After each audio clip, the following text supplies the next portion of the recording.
सावधान हो जाइए बायस करियर काउंसलर से। अगर आप किसी करियर काउंसलर के पास जाते हैं या आपके स्कूल में कोई करियर काउंसलर आता है आपकी करियर काउंसलिंग के लिए, तो ये जानना ज़रूरी है कि वो कहाँ से बिलोंग करता है, मीन्स वो किस ऑर्गेनाइजेशन से रिलेट करता है। अगर उसका काम प्योर करियर काउंसलिंग है तो वो आपके लिए बेनिफिशियल है। अगर वो बायस करियर काउंसलर है, मैं बायस करियर काउंसलर का मतलब समझाता हूँ आपको।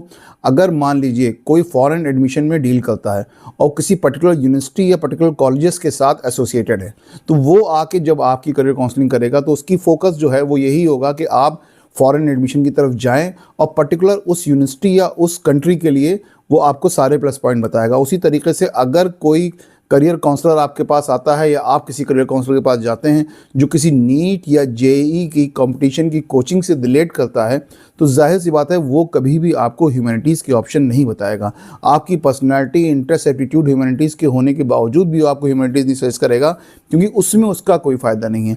वो आपको इंजीनियरिंग और ख़ास करके नीट और जेईई सजेस्ट करेगा, जिससे आप कल को उसकी कोचिंग में एडमिशन लें। ये आपको डिसाइड करना है कि अगर आप करियर काउंसलिंग के लिए जाते हैं या आपके पास कोई करियर काउंसलिंग के लिए स्कूल में आता है, तो वो प्योर करियर काउंसलर हो, यानी कि उसका जो प्रोफेशन हो वो करियर काउंसलिंग हो, ना कि वो एसोसिएटेड हो किसी स्कूल, किसी कॉलेज, किसी कोचिंग या किसी यूनिवर्सिटी के, या वो किसी एक पर्टिकुलर कंट्री के पर्टिकुलर कॉलेजेस के साथ एसोसिएटेड ना हो। तो ये फ़र्क है एक प्योर करियर काउंसलिंग का और एक बायस करियर काउंसलिंग का।